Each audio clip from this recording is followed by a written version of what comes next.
जैसा कि हमने पिछले एपिसोड में देखा था कि कॉस्मिक शिप के अंदर लुओ फैंग का आमना सामना येन से हो जाता है, जहां पे येन लुओ फैंग से डिमांड कर रहा होता है उसकी सुवु विंग्स की, मगर लुओ फैंग उसे अपनी सुवु विंग्स देने से साफ साफ इनकार कर देता है। मेरे प्यारे से दोस्तों, इस एपिसोड को स्टार्ट करने से पहले मैं अपने व्यूवर्स और जिन प्यारे भाइयों ने मेरी पिछली वीडियो पे कमेंट किया है, मैं उन सबको तहे दिल से धन्यवाद कहना चाहता हूँ। साथ में मेरे प्यारे से नए व्यूवर्स, अगर आपने अभी तक चैनल को सब्सक्राइब नहीं किया है तो प्लीज चैनल को सब्सक्राइब कर लें, और आप लोग भी इसी तरीके से कमेंट कर सकते हैं। मैं आपकी कमेंट का स्क्रीनशॉट लेके अपनी नेक्स्ट वीडियो में उसे शो जरूर करूंगा। अब यहाँ पे मेरे प्यारे से दोस्तों, इस एपिसोड को हम स्टार्ट करते हैं। इस एपिसोड की स्टार्टिंग में हमें लुओ फैंग और यिंग को दिखाया जाता है, जो कि अब ये दोनों ही एक दूसरे के सामने आके खड़े हो चुके थे। मगर तभी लुओ फैंग अपनी पावर को अनलेश करके गोल्डन किंगडम टेक्निक को परफॉर्म करता है और आसमान में फ्लोट कर रहे एक जाइंट से स्टोन से अपनी पावर से उसे कंट्रोल करके सीधा उसे उठा करके यिन के ऊपर उसे पटकने वाला होता है। इस चीज को देख करके यिन मुस्कुराते हुए कहता है कि कितनी घटिया चालें हैं तुम्हारी बच्चे।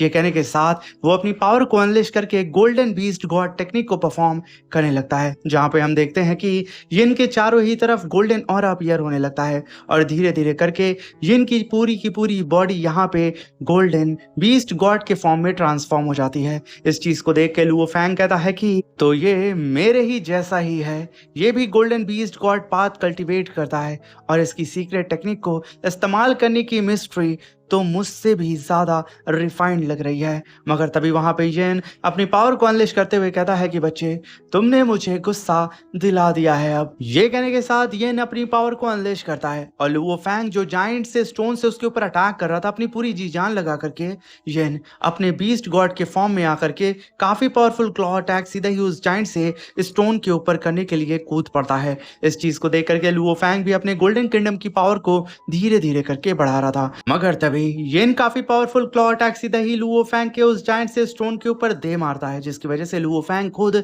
छटक करके घसीटते हुए पीछे की तरफ जा रहा था और वो जायंट सा स्टोन वो तो अपनी डायरेक्शन ही बदल देता है। वो सीधा ही दूसरी डायरेक्शन में जाकर के जमीन पे धमाक से गिरता है। मगर तभी इस धमाके के बीच में येन एक लंबी छलांग लगाता है और लुओ फैंग के ऊपर कूद पड़ता है। इस चीज को देख करके लुओ फैंग भी खुद को संभाल के एकदम तैयार कर ही रहा होता है। मगर तभी उस लावा लेक के अंदर एक ब्लास्ट होता है और उन दोनों के ही चारों तरफ एक लावा वोर्टेक्स टोर्नेडो अपीयर हो जाता है, जो कि इन दोनों को ही अपने अंदर खींचने लगता है। तभी लुओ फैंग कहता है कि क्या खतरनाक आंधी है ये, हर एक सेकंड के 100वें हिस्से में ये ऐसा वार कर रही है जैसे किसी यूनिवर्स मास्टर का फुल पावर अटैक हो। मगर तभी बबाता कहती है कि लुओ फैंग ये मैग्मा वोर्टेक्स है, ये स्लेइंग गॉड रुइन के सबसे डरावने खतरों में से एक है। इससे ज्यादा खतरनाक सिर्फ लावा डीमन गॉड ही माना जाता है। इसलिए यहाँ पे लुओ फैंग तुम सतर्क रहना, एक भी गलती हुई तो समझो हमने अपनी मौत को दावत दे दिया। मगर तभी वहां पे येन हंसते हुए कहता है कि इतने सारे साल बीत गए और मैंने इस वॉर्टेक्स का सामना करते हुए करोड़ों बार जिंदा बचकर मैं इससे बाहर निकला हूँ। अब मुझे अच्छी तरह पता है कि इससे कैसे हैंडल करना है। इस जगह का फायदा पूरी तरह मेरे पास है और जैसा कि बच्चे तुम जानते हो कि ये मेरा होम बैटल फील्ड है और इसका एडवांटेज भी मैं बड़े ही आराम से उठा सकता हूँ। इसलिए अगर तुम यहाँ पे अपनी सिल्वर विंग्स मुझे सौंप देते हो तो मैं वादा करता हूँ कि मैं यहाँ पे तुम्हें भी बचा लूंगा इस मैग्मा वोर्टेक्स से। मगर यहाँ पे तो लुओ फैंग उसकी बात मानने से इनकार कर देता है। मगर तभी वहाँ पे येन एक जाइंट से पत्थर के ऊपर कूदता है और उसे अपनी पावर से कंट्रोल करते हुए अपनी बॉडी के साथ सीधा ही उसे उठा करके लुओ फैंग की तरफ पुश करने लगता है। यहाँ पे वो लुओ फैंग को कुचलने के लिए सोच रहा था। मगर तभी लुओ फैंग यहाँ पे अपने डिवाइन किंगडम की पावर को अनलेश करते हुए वो भी यहाँ पे एक जाइंट से फ्लोटिंग स्टोन को अपनी पावर से अपने कंट्रोल में करता है और उसे उठा करके बहुत ही तेजी से ढकेलना शुरू कर देता है येन की तरफ। अब यहाँ पे एक तरफ से आसमान से येन एक जाइंट से पत्थर को लेकर के लुओ फैंग की तरफ बढ़ रहा था और इधर नीचे से लुओ फैंग एक जाइंट से पत्थर को अपने पंच की तरह इस्तेमाल करके सीधा ही उस पत्थर को उठा करके येन की तरफ ढकेल रहा था। ये दोनों ही लोग अपनी फुल पावर लगा देते हैं, जी जान लगा करके उन पत्थरों के जरिए एक दूसरे को मसलने की कोशिश करते हैं। मगर जैसे ही वो जाइंट से स्टोन आपस में जाकर के टकराते हैं, एक धमाका होता है। येन बेचारा जो कि खुद उस पत्थर के ऊपर बैठा था, उसे काफी ज्यादा चोट लगती है। मगर इसी ब्लास्ट ब्लास्ट के पहले लुओ फैंग उड़ते हुए अपनी सुवो विंग्स का इस्तेमाल करके पीछे की तरफ भाग जाता है और शांति से अपनी जगह पे खड़ा हो जाता है। मगर अभी भी यहाँ पे यन का तो गुस्सा सातवें आसमान पे होता है। वो खुद को बड़ी ही मुश्किल से संभालता है, मगर उस बेचारे यन को समझ नहीं आ रहा होता है कि आखिर एक ह्यूमन उसे इतनी टक्कर कैसे दे सकता है। वहीं पे लुओ फैंग अपनी पावर को अनलेश करके अपने स्वॉर्ड को समन कर लेता है, मगर वहां पे यन जो कि एकदम आग बबूला हो चुका था, उसे यहाँ पे बर्दाश्त नहीं हो रहा होता है कि वो जो कि दो एराज से जिंदा है उसे कोई एक ह्यूमन इतनी बुरी तरीके से मार रहा है। वो काफी तेजी से उड़ते हुए सीधा लुओ फैंग की तरफ बढ़ता है और चिल्लाते हुए कहता है कि आज मैं किसी भी कीमत पे सिल्वर विंग्स को तुम्हारी बॉडी से उखाड़ करके बाहर निकालूंगा और इसे खुद अपने पास रख लूंगा। इस चीज को देख करके लुओ फैंग तुरंत अपनी सुवो विंग्स को गोल गोल नचाते हुए कहता है कि सपने देखना बंद करो और मेरे रास्ते से हट जाओ। ये कहने के साथ लुओ फैंग अपनी सुवो विंग्स से घसीट के एक अटैक सीधा ही उस येन के ऊपर दे मारता है, जिसकी वजह से वहां पे एक धमाका होता है और येन छटक करके बहुत ही तेजी से पीछे जाके दोबारा गिर जाता है। तभी वहां पे येन चिल्लाते हुए फिर से कहता है कि सिल्वर विंग्स मुझे दे दो ह्यूमन। ये कहने के साथ येन लुओ फैंग के ऊपर टूट पड़ता है और लुओ फैंग भी अपनी स्वॉर्ड को पकड़ के कस के येन के ऊपर काफी पावरफुल अटैक दे मारता है। लुओ फैंग का सिर्फ एक स्वॉर्ड अटैक येन के मुंह से खून बाहर निकाल देता है। येन बेचारा कितनी भी कोशिश क्यों ना कर लेता अपने गोल्डन बीस्ट गॉड की पावर का इस्तेमाल करके लुओ फैंग को सप्रेस करने की, मगर लुओ फैंग हर उसके अटैक को डॉज करके उसके ऊपर काउंटर अटैक कर रहा होता है अपनी स्वॉर्ड से और उसे बहुत ही बेरहमी से मार रहा होता है। और तभी येन लुओ फैंग को अपने मुंह के जरिए निगलने की कोशिश करता है। लुओ फैंग उसके मुंह के अंदर फंस जाता है, मगर तभी लुओ फैंग अपनी स्वॉर्ड को चार्ज करते हुए मून ब्लेड स्लैश अटैक सीधा ही येन के मुंह पे दे मारता है। एक पावरफुल अटैक येन के मुंह को फाड़ देता है और लुओ फैंग तुरंत येन के मुंह से बाहर निकल जाता है। मगर तभी वहां पे येन अपने गोल्डन बीस्ट गॉड के सेकंड फॉर्म को एक्टिवेट करता है और पागलों की तरह फिर से लुओ फैंग के ऊपर टूट पड़ता है। और तभी लुओ फैंग उससे फाइट करने के दौरान कहता है कि बेहतर होगा कि मैं गोल्डन किंगडम की असली ताकत अभी रिवील ना करूं।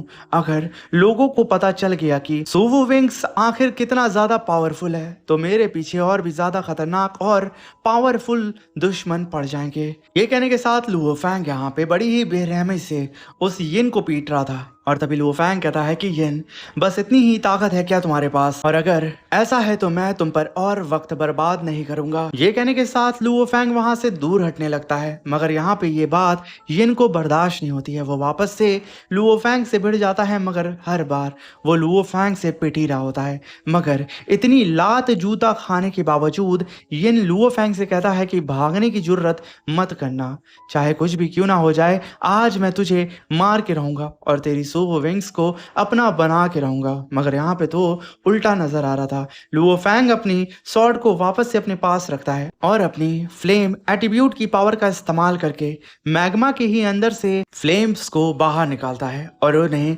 जाइंट स्वॉर्ड में कन्वर्ट कर देता है। लुओ फैंग ये जाइंट स्वॉर्ड को लेकर के बिल्कुल तैयार हो चुका था येन के ऊपर अटैक करने के लिए। येन अब बहुत ही तेजी से लुओ फैंग की तरफ बढ़ने लगता है और उसके ऊपर क्लॉ अटैक करने की कोशिश कर रहा था। यहाँ पे येन कॉम्बैक्ट फाइट करने की कोशिश कर रहा था लुओ फैंग से, मगर लुओ फैंग अपनी स्वॉर्ड से सीधा ही उसके ऊपर अटैक करके उसे जमीन पे पटक देता है और लगातार अपनी स्वॉर्ड से उसके ऊपर अटैक करके उसे टॉर्चर करने लगता है। तभी येन अपनी पावर को अनलेश करके लुओ फैंग की स्वॉर्ड को डिस्ट्रॉय करते हुए कहता है कि जैसे ही मैं इस ह्यूमन को मैग्मा वॉर्टेक्स के सेंटर तक ढकेल दूंगा, अपनी सीक्रेट टेक्निक से एनिहिलेशन साइक्लोन को एक्टिवेट कर दूंगा। मेरी बॉडी बहुत पावरफुल है और मेरा टैलेंट भी अनोखा है। मैं खुद मुश्किल से इस अटैक से बच पाऊंगा, लेकिन ज़्यादातर यूनिवर्स मास्टर जो उसके अंदर फंस जाते हैं वो पल भर में टुकड़े टुकड़े होकर के मारे जाते हैं। ये कहने के साथ वो लुओ फैंग के सर के ऊपर जाने लगता है और एक सही मौका देख करके लुओ फैंग के ऊपर साउंड वेव अटैक कर देता है। इस अटैक के चपेट में सीधा लुओ फैंग आ जाता है, मगर लुओ फैंग के शक्ल पे एक अजीब सी स्माइल होती है।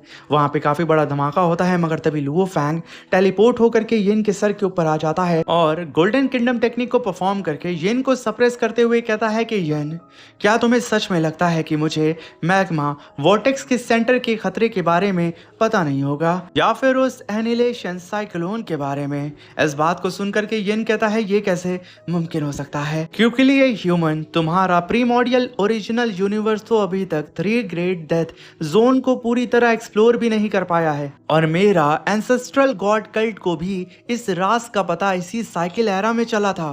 तभी वहां पे बबाता हंसते हुए कहती है कि सीनियर जुई फैन जी के रिकॉर्ड में मैग्मा वोर्टेक्स के बारे में बहुत ही डिटेल इंफॉर्मेशन मौजूद थी, मगर इस बेवकूफ़ को इसके बारे में क्या घंटा पता होगा। वहीं पे बेचारा यन ये सोच रहा होता है कि आखिर मेरे सामने जो मौजूद ह्यूमन है वो इस एरा से बिलोंग करता है या फिर पहले एरा से। वो खुद कंफ्यूज हो चुका था लुओफैंग की पावर के बारे में सोच सोच के। मगर तभी हम वहाँ पे लुओफैंग को देखते हैं जो कि शांति से अपनी जगह पे खड़ा था, मगर तभी उसके ऊपर 3 डिवाइन एरो से किसी ने अटैक कर दिया था।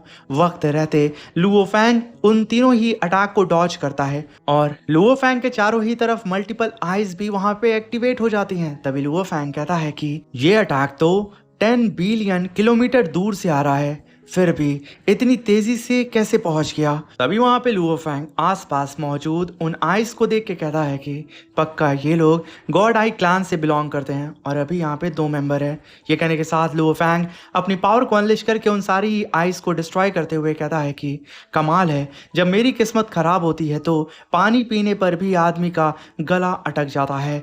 मगर वहीं पे ये हंसते हुए कहता है कि अब मजा आएगा बेटे। तभी लुओफैंग कहता है कि इतनी विशाल कॉस्मिक शिप के अंदर भी मुझे एक साथ 3 यूनिवर्स मास्टर से टकराना पड़ेगा। सच में बहुत बड़ा सिरदर्द है ये। और तभी हम देखते हैं कि गॉड आई क्लैन की तरफ से Lord of the chaos female और उसके बगल में Lord of the ultimate arrow appear हुए थे। तभी लुओफैंग कहता है कि जुई जुआन को तो मैं संभाल सकता हूँ, लेकिन यहाँ वो हून भी मौजूद है, यानी कि वो एरो मास्टर। इसी के साथ मेरे प्यारे से दोस्तों ये शानदार सा एपिसोड यहीं पे ख़त्म होता है। दोस्तों अगर आपको ये एपिसोड पसंद आया हो तो प्लीज़ चैनल को सब्सक्राइब करके वीडियो को लाइक करके जाइएगा। Thank you for watching, bye bye, take care.